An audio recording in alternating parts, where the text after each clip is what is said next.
আগে হাদির বক্তব্যটা শুনেন কি বলে। পৃথিবীতে দ্বিতীয় ইতিহাস আছে কিনা মান্না ভাই জানলে বলবেন, আমি ভাইয়ের কাছ থেকে শুনতে চাইবো।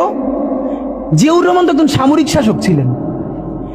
একজন সামরিক শাসক সামরিক ফরমান জারি করে দেশে গণতন্ত্র ফিরেছে, পৃথিবীতে এই নজির নাই যেটা জিয়াউর রহমান করছেন। আপনারা কি জানেন এই যে জিয়াউর রহমান গণতন্ত্র ফিরাইলেন, যার মাধ্যমে আওয়ামী লীগও রাজনীতি করার সুযোগ পাইল বাকশালের পর, সেটা কিসের মধ্য দিয়ে? তখন তো সংসদ নাই, সংবিধান তো সংশোধনও করা যাইতেছিল না। কিসের মধ্য দিয়ে? জিয়াউর রহমানের সামরিক ফরমানের মধ্য দিয়ে। পৃথিবীর একমাত্র একজন সামরিক শাসক যিনি ফিল করলেন না সামরিক পন্থা দিয়ে করা যাবে না, গণতন্ত্রে ফিরতে হবে। এবং দেখেন হাসিনারে এবং আওয়ামী লীগের চরিত্রটাই হলো এরকম, এর যে একটু ভালোবাসে তারই সে হত্যা করে। শহীদ প্রেসিডেন্ট জিয়াউর রহমান শেখ হাসিনাকে দেশে আসার অনুমতি দিছিলেন, সুযোগ দিছিলেন এবং বলছে থাক সবাই রাজনীতি করুক। আসার 1 মাসের মধ্যে জিয়াউর রহমান শহীদ হয়ে গেছে, 13 দিনের মধ্যে। এবার দেখেন এই যে আমরা এখন যারা সবাই করতেছি, সুতরাং এটা একটা বিষ। এই বিষের সাথে আমরা কিভাবে লড়াই করব? জাতীয় ঐক্যমত্য তৈরি করতে হবে।